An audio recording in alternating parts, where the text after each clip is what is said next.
मैं पूछना चाहता हूं इस 125 करोड़ उम्र की अगर हम 6 बच्चे पैदा करने लगेंगे 40 साल के अंदर इसी देश की आबादी 100 करोड़ से ज्यादा होते हैं। यह समस्या का समाधान नहीं है। समस्या का समाधान यह भी नहीं है जैसे कई संगठन कहते हैं, सड़कों पर खड़े होते हैं, कहीं भी किसी चौराहे में मंच लगाते हैं, कोई भी हिंदूवादी नेता आता है 200-400 लोगों को एकत्रित करते हैं और मंच से जोर जोर से चिल्लाते हैं कि राम मंदिर वहीं बनाएंगे, जोर जोर से चिल्लाते हैं कि निकालो तलवार और काट डालो मुसलमानों को। ये समस्या का हल नहीं है, बेवकूफ बनाने का काम करते हैं, मूर्ख बनाने का काम करते हैं। क्या ये संभव है कि देश में 25 करोड़ लोगों को आप काट डालो? बताइए ये संभव है क्या? बताइए, जवाब दीजिए। क्या 25 करोड़ लोगों को आप काट डालोगे? ये संभव नहीं है और समस्या का समाधान नहीं है। समस्या का समाधान है कि जनसंख्या वृद्धि ना हो। समस्या का समाधान है जागो हिंद संगठन का सबसे बड़ा उद्देश्य है कि इस देश के अंदर नौजवानों के अंदर इतनी जागृति लाएंगे, नौजवानों की कम से कम 50 लाख लोगों की फौज ऐसी तैयार करेंगे जो दिल्ली के अंदर डेरा डाल के तब तक बैठेगी जब तक कोई भी किसी भी दल की सरकार हो, जब तक हमारी ये शर्त न मान ले कि इस देश के अंदर 2 बच्चे पैदा करने का कानून लागू हो। हिंदू हो या मुसलमान, किसी भी धर्म का हो, किसी भी जाति का हो, अगर उसे वास्तव में देश की चिंता है तो उसे इस कानून को मानना पड़ेगा। हिंदू तो वैसे भी इस कानून को मानता है।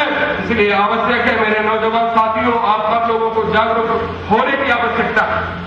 आपको ये समझने की आवश्यकता है, बहुत सारे लोग यहाँ पर ऐसे बैठे हैं जिनके बच्चे ईसाई मिशनरी स्कूल में पढ़ते हैं। बहुत सारे साथी शहर में तो अधिकांश लोग ईसाई मिशनरी स्कूलों में पढ़ाते हैं। जरा पूछिएगा अपने बच्चे को जो 4-6 साल का हो, उसको पूछना कि प्रार्थना कौन सी बुलवाई जाती है। उसको पूछना जो छोटे छोटे बच्चे हॉस्टल में ईसाई मिशनरी में रहते हैं, उनसे पूछना कि आपको किस चीज के लिए मजबूर किया जाता है। उनको बताया जाता है कि तुम्हारा भगवान राम और कृष्ण और शंकर नहीं, गॉड है, ईसा मसीह है।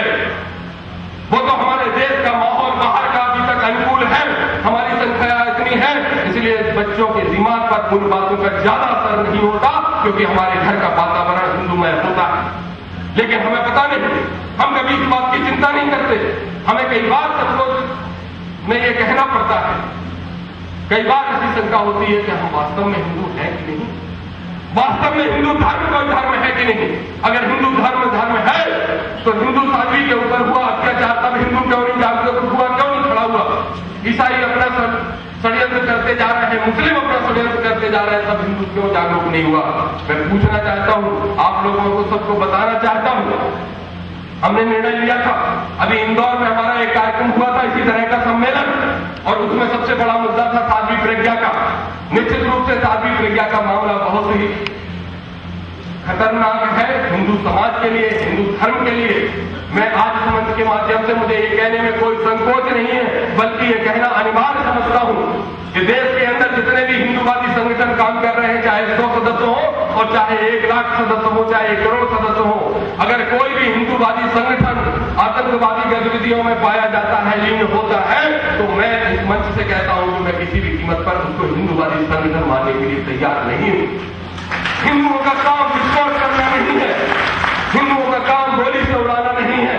हिंदुओं के अंदर दया और करुणा की भावना होती है, लेकिन हिंदू इतना कमजोर भी नहीं है, बस उसको जागरूक करने की जरूरत है कि कसाब जैसे लोग पाकिस्तान से हिंदुस्तान में घुस के हमें गोलियों से भूंजते जाए और हम घर के अंदर चुपचाप बैठे। हिंदू इतना कमजोर भी नहीं। और आज इस मंच के माध्यम से बोलना चाहता हूं, पाकिस्तान से भी और इस देश के अंदर जो षड्यंत्रकारी हिंदू और जितने भी हिंदुस्तान के अंदर लोग रहते हैं और अपने देश को षड्यंत्र से डरके और बेचने का खत्म करने का काम कर रहे हैं, उनको बताना चाहता हूं कि समय के रहते से बदल जाइए, सुधर जाइए। अगर इस देश का नौजवान हिंदू जाग गया तो आपको छुपने के लिए जगह नहीं मिलेगी, आपको मार मार के झूठ बना दिया जाएगा, आप कहीं भी जाके बदल पाओगे।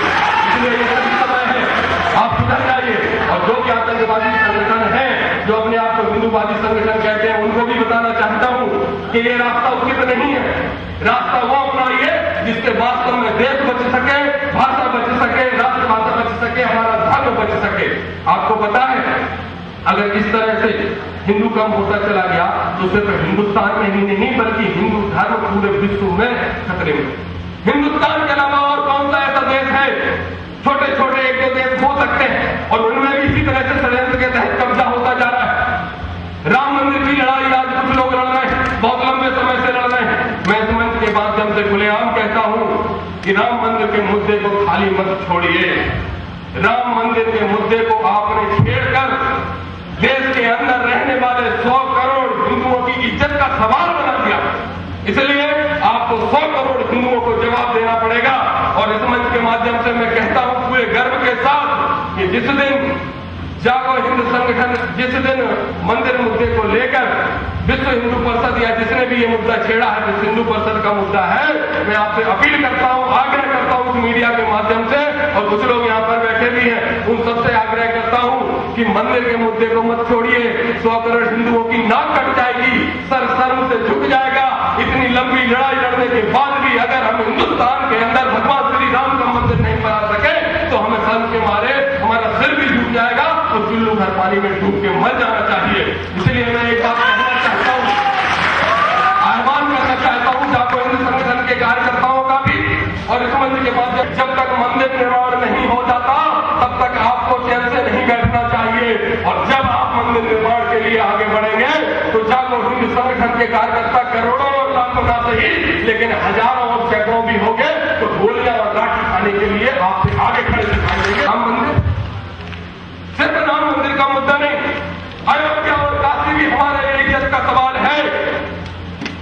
और मैंने कई बार कुछ इस तरह के तथाकथित हिंदूवादी नेताओं से बातचीत जब होती है तो मैं उनसे मजाक में कहता भी हूं कि अब तो राम मंदिर बनवा दो, कब तक राजनीति करोगे? अरे राजनीति और करना है तो राम मंदिर बनवा दो। अयोध्या के बाद काशी और मथुरा भी तो है, उस पर 25 साल राजनीति कर लेना, उस पर 50 साल से राजनीति कर लेना, लेकिन हिंदुओं का विश्वास हिंदू संगठनों से न उठे, इसके लिए अब वास्तव में जमीनी काम करने की आवश्यकता है। वास्तव में राम मंदिर की लड़ाई पूरी राजनीतिक सोच को हटाकर पूरी ईमानदारी से हिंदुओं के सम्मान की सोच रखते हुए लड़ने की आवश्यकता है। आदरणीय बंधुओं, बहुत सारे विषय, बहुत नौजवान साथी यहां बैठे हैं और ज्यादातर नौजवान साथी फिल्में देखने के शौकीन होते हैं। आप में से बहुत सारे साथी ऐसे भी होंगे जिनका पसंदीदा कलाकार शाहरुख खान होगा, बहुत सारे साथी होंगे। लेकिन उन्हीं साथियों से मैं पूछना चाहता हूं, मैं भी शाहरुख खान की अदा को पसंद करता था, उसकी कला को पसंद करता था, लेकिन जिस दिन शाहरुख खान ने मुंबई के अंदर ये बयान दिया, जिस दिन शाहरुख खान ने ये बयान दिया कि आईपीएल क्रिकेट जो भी चल रही थी जिसमें खिलाड़ियों की खरीद फरोख्त करते हैं बड़े बड़े लोग, उसमें शाहरुख खान की भी एक टीम है, कलकत्ता की टीम, जिसमें सौरभ गांगुली भी खेलता है। और जब शाहरुख खान ने ये बयान दिया कि पाकिस्तानी खिलाड़ियों की आईपीएल में एंट्री नहीं हुई, इससे मैं बहुत अपमानित हूं। जब कसाब यहां हमला करने आता है तब शाहरुख खान, आमिर खान, सलमान खान, कोई खान दिखाई नहीं देता, लेकिन हमारे क्रिकेट के अंदर अगर हमने पाकिस्तानी खिलाड़ियों को आमंत्रित नहीं किया तो शाहरुख खान अपमानित महसूस करता है। मैं सम्मान करना चाहता हूं बाला साहब ठाकरे का, मैं उनकी उस नीति से सहमत नहीं हूं कि उत्तर भारतीयों के नाम पर एक जिहाद छेड़ देते हैं, उससे मैं सहमत नहीं हूं। मुझे वो नीति ठीक नहीं लगती और उसकी मैं निंदा करता हूं, लेकिन साथ साथ सम्मान करता हूं उनका इस बात के लिए कि पूरे हिंदूवादी संगठन शांत रहे, चुपचाप रहे। लेकिन बाला साहब ठाकरे ने कहा कि शाहरुख खान को दंडित करने के लिए ये निर्णय शिवसेना ने लिया है कि हम उसकी फिल्म नहीं चलने देंगे। कितना बड़ा दुर्भाग्य इस देश का। महाराष्ट्र की सरकार, केंद्र की सरकार सारा का सारा फोर्स दूसरे राज्यों से बुला के महाराष्ट्र में उतार दिया और शाहरुख खान की फिल्म जबरदस्ती चलाई गई। यही दुर्भाग्य है और यही हिंदू की फूटन है, क्योंकि शाहरुख खान ने जो बयान दिया था तो सिर्फ हिंदुओं के लिए नहीं, पूरे देश के लिए अपमान भरा बयान था। इसलिए फिर हमने तय किया, उज्जैन में हमारा कार्यक्रम हुआ और उज्जैन में हमने घोषणा की और चेतावनी दी सारी फिल्म इंडस्ट्री के कलाकारों को और बड़ी बड़ी हस्तियों को, जिनको करोड़ों लोग इस देश के प्यार करते हैं, कि आप लोगों की भावनाओं का ध्यान रखिए। अगर आपने किसी भी तरीके से इस तरह का कोई बयान आगे दिया तो मैं इस मंच के माध्यम से आज फिर उस बात को दोहरा रहा हूं, शाहरुख खान, सलमान खान, सैफ अली खान, शाहरुख खान कितने खाने जितने भी खान हैं, अगर वास्तव में मर्द के बच्चे हैं तो अब बयान दे के दिखाएं इस देश के खिलाफ और फिर अपने मध्य प्रदेश के अंदर कोई एक फिल्म चला के दिखा दे जो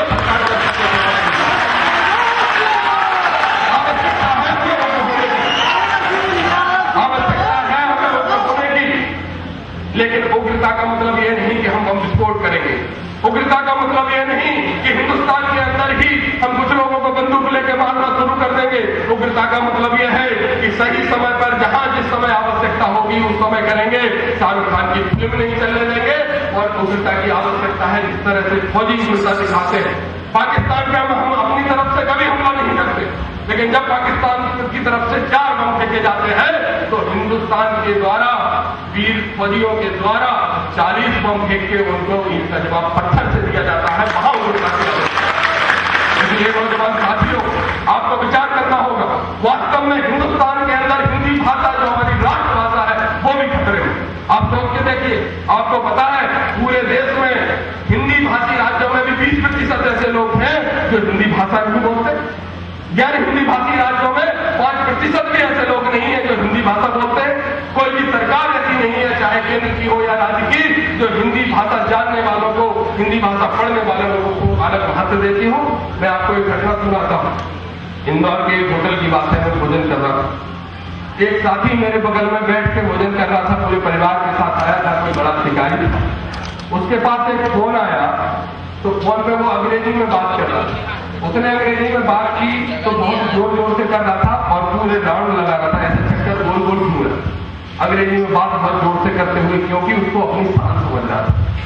2 मिनट बाद उसके बाद फिर से किसी का फोन आया जिससे उसको हिंदी में बात करनी थी, तो वहीं बैठे बैठे 5 मिनट बात करता रहा। अब मुझे गुस्सा शुरू हुआ।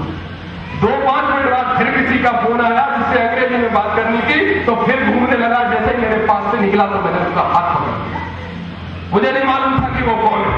मैंने उसका हाथ पकड़ा। उस होटल का मैनेजर दौड़ के आया और उसने मुझसे कुछ नहीं कहा, उसको परिचय दिया। मुझसे वो अधिकारी बोला कि आपको आपत्ति है? मैंने कहा आपत्ति है। बोले हम स्वतंत्र भारत में हैं। मैंने कहा स्वतंत्रता का मतलब ये नहीं है कि हम अपनी राष्ट्रभाषा को, हम अपनी राष्ट्रभूमि को बेचना है, इसकी आवश्यकता नहीं। आप अंग्रेजी बोलिए, हमें अंग्रेजी बोलने में आपत्ति नहीं, लेकिन आप हिंदी बोलने में शर्मिंदा होते हैं, हमें इसमें आपत्ति है। ये समझना पड़ेगा, इस पर विचार करने की आवश्यकता है मेरे साथ। लेकिन हम कभी इस पर विचार नहीं करते। हम अपनी मस्ती में मस्त रहते हैं। बहुत सारे युवा साथी मैं जानता हूं, इनका एक जगह 1 घंटा बैठना भी बड़ा मुश्किल काम है। मैं भी 20 साल का था, अभी 35 का 32 का हूं तो क्या हूं, मैं भी 20 साल का था। मुझे भी 1 घंटे बाद लगता था कि फालतू लेक्चर देने का काम कर रहे हैं। लेकिन सोच के देखिए, आपने जिस माँ की कोख से जन्म लिया, उससे भी बड़ी माँ ये मातृभूमि जिस पे हमने जन्म लिया, उससे भी बड़ा हमारा धर्म। और मैं आपसे एक ही अपील करना चाहता हूं इस मंच के माध्यम से कि ज्यादा नहीं, 24 घंटे में से 1 घंटे का समय निकालिए। किसान भाई भी यहाँ पर आए हैं, क्योंकि ग्रामीण क्षेत्र के बहुत सारे लोग यहाँ पर आए हैं। ज्यादा नहीं, 24 घंटे में से 1 घंटे का समय निकालिए और 1 घंटे का समय अपने कॉलेज में, अपने स्कूल में, अपने पड़ोसी के घर या आप जहां पर नौकरी करते हैं वहां खेत खलियानों में, घर में जाकर कहीं भी बात जरूर करिए। और आपको ठीक लगता है तो इन विषयों पर लंबी चर्चा करिए। आपकी इसी तरह की चर्चा से जागृति आएगी और उसके बाद पूरे देश के अंदर एक बड़ी क्रांति आएगी जिसकी आवश्यकता आज देश को है।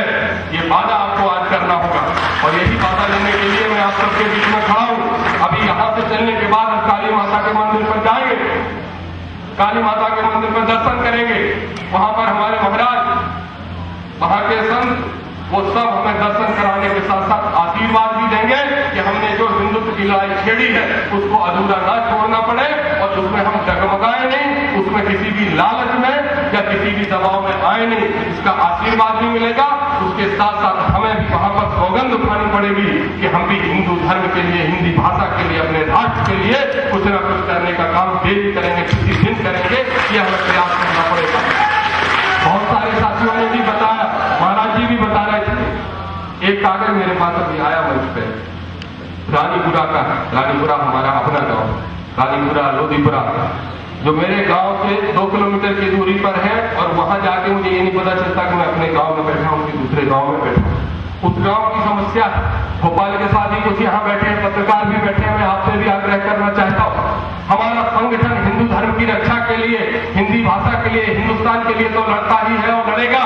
लेकिन जब आवश्यकता पड़ेगी किसानों के हित के लिए लड़ने की, तो मैं शुरू से लड़ता आया हूं और आज भी लड़ूंगा। चाहे 4 किसान खड़े हो, चाहे 400, जब आवश्यकता पड़ेगी तो उनके सामने जाकर प्रशासन को दबाने आवश्यक है आपको इसलिए बताना क्योंकि बहुत सारे साथी इस चिंता में रहते हैं।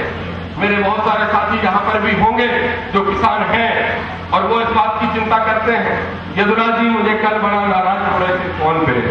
विनोद शर्मा जी भी कहते हैं गंदर तो खैर क्या कहेंगे, गंदर भी हमारे जैसे गायब रहते हैं, लेकिन ये लोग कह रहे थे कि आपकी आवश्यकता हमारे गृह जिले में भी है, आपके गृह जिले में भी। आप देश में घूमो, दुनिया में घूमो, भोपाल घूमो या अमेरिका घूमो, लेकिन इस जिले के अंदर जो सैकड़ों लोग, हजारों लोग आपसे आशा रखते हैं और जिनके ऊपर अन्याय हो रहा है, उनके खिलाफ लड़ाई, उनके साथ खड़े होने के लिए और भ्रष्ट प्रशासन के लिए लड़ाई लड़ने के लिए आपको आना पड़ेगा। तो आज इस मंच के माध्यम से मैं कहता हूं और पक्का वादा करता हूं, नेताओं की तरह झूठा वादा नहीं करता, इस बात का एहसास मुझे रात्रि में हुआ। मैंने इस पर विचार किया और तय किया कि महीने के 20 दिन कहीं भी रहूं, लेकिन 10 दिन अपने गृह जिले में रहूंगा, अपने घर वालों के साथ, अपने परिवार वालों के साथ, अपने गांव के लोगों के साथ, अपने क्षेत्र के लोगों के साथ जरूर 10 दिन का समय दूंगा। इसके साथ साथ एक बात और कहना चाहता हूं शिवराज जी चौहान से, मीडिया के साथी यहां पर बैठे हैं, मैं एक उदाहरण पेश करना चाहता हूं। एक विलास गुजरात में भी हुआ था, वहां भी शादी प्रज्ञा का नाम आया। आप ये मत समझिए कि मैं शादी प्रज्ञा का पक्ष ले रहा हूं, मैं शादी प्रज्ञा से आज तक मिला भी नहीं, शादी प्रज्ञा से आज तक मेरी कोई बातचीत नहीं हुई, लेकिन पता है कि उसके साथ अन्याय हो रहा है। इसलिए शिवराज जी चौहान आपसे अपील करना चाहता हूं, आप मध्य प्रदेश के मुख्यमंत्री हैं और भारतीय जनता पार्टी की सरकार है, उस सरकार के मुख्यमंत्री हैं जो हिंदुओं की रक्षा करने की बात करती है।